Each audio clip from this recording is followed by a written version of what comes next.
Ito na mga ka-channel, yung 555 Spanish sardines natin. Ang sarap nito mga ka-channel. At ito talagang sinasabi ko, kailangan talaga may kanin. Mga ka-channel, harap. Magandang araw sa inyo mga ka-channel. Sana'y lagi kayo nasa mabuting kalagayan. Magluluto nga pala tayo ng 555 Spanish sardines Bicol Express. Try natin to mga ka-channel. Kung magandang kombinasyon, palalabas na ng pagluto natin. Ayun ko palang susubukan to.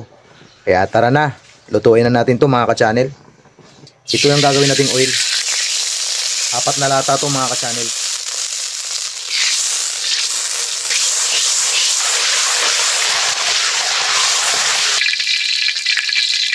Kapag ganito na mga ka-channel at puro oil na lang natira sa sauce ng 55 Spanish sardines, lalagay natin yung sibuyas. Sunod bawang.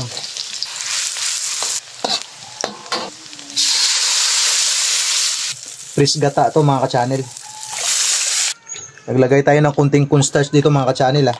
Hindi mamumuo yung gata. Kaya naglagay tayo ng kunting cornstarch. Mga 1/2 tablespoon lang na cornstarch. Lulutuin na natin maigi yung gata mga ka-channel.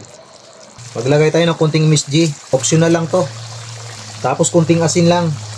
Lutuin na natin maigi itong gata. Mas maganda yung nagmamantika ng kunti. Maglagay tayo ng sili mga ka-channel. Lalagay na rin natin yung 55 Spanish sardines mga ka-channel.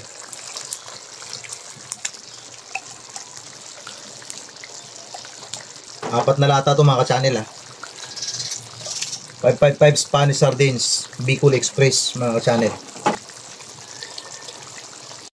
Maglagay tayo ng pamintang pino, laurel,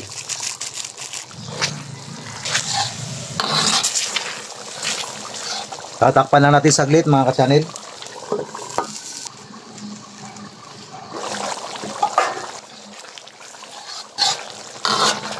Lalagyan lang natin ng sili mga ka-channel, ng ganitong karaming sili.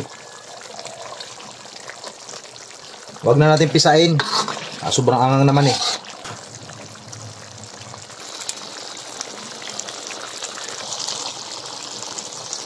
Ayan mga ka-channel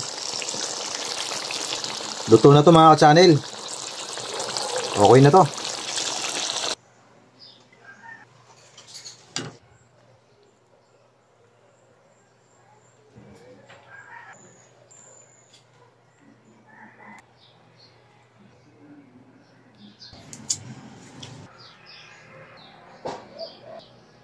Ito na mga ka-channel yung 555 Spanish sardines natin. Ang sarap nito mga ka-channel. Paparami na naman tayo ng kanin nito. At ito talagang sinasabi ko, kailangan talaga may kanin. Mga ka-channel, harap. Sarap nito.